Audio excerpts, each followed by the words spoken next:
ಕ್ಷೇತ್ರ ಧರ್ಮಸ್ಥಳ ಹಾಗೂ ಧರ್ಮಾಧಿಕಾರಿ ಡಿ ವೀರೇಂದ್ರ ಹೆಗಡೆಯವರ ವಿರುದ್ಧ ನಡೆಯುತ್ತಿರುವ ಅಪಪ್ರಚಾರವನ್ನ ಖಂಡಿಸಿ ಅಪಪ್ರಚಾರಕರ ವಿರುದ್ಧ ಕಾನೂನು ಕ್ರಮ ಕೈಗೊಳ್ಳುವಂತೆ ಒತ್ತಾಯಿಸಿ ಪಿರಿಯಾಪಟ್ಟಣದಲ್ಲಿ ಪ್ರತಿಭಟನೆ ನಡೆಯಿತು.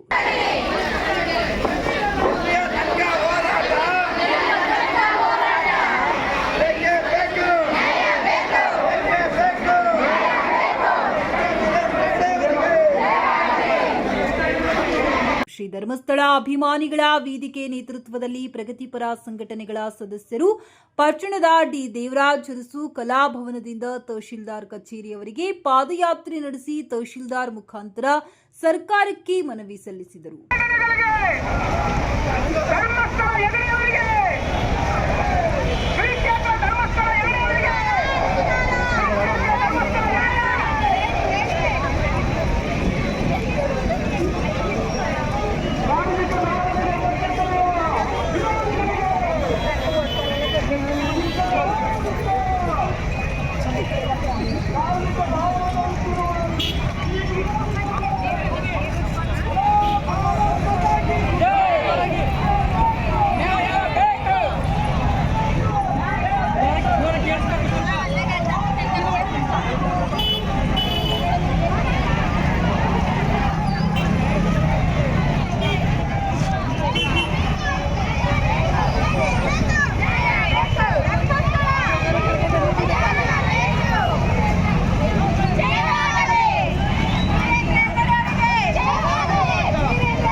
ಪ್ರತಿಭಟನೆಯಲ್ಲಿ ಮಾಜಿ ಶಾಸಕ ಕೆ ಮಹದೇವ್, ಬಿಜೆಪಿ ತಾಲೂಕು ಅಧ್ಯಕ್ಷ ಕೊಪ್ಪ ರಾಜೇಂದ್ರ, ಮೈಮೂಲ್ ಮಾಜಿ ಅಧ್ಯಕ್ಷ ಪಿಎಂ ಪ್ರಸನ್ನ, ಪುರಸಭೆ ಅಧ್ಯಕ್ಷ ಪ್ರಕಾಶ್ ಸಿಂಗ್, ಕನ್ನಡ ಸಾಹಿತ್ಯ ಪರಿಷತ್ ಅಧ್ಯಕ್ಷ ನವೀನ್ ಕುಮಾರ್ ಸೇರಿದಂತೆ ಹಲವಾರು ಸಂಘಟನೆಗಳ ಮುಖಂಡರು ಹಾಗೂ ಮಹಿಳಾ ಸಂಘಟನೆಗಳು ಭಾಗವಹಿಸಿದವು.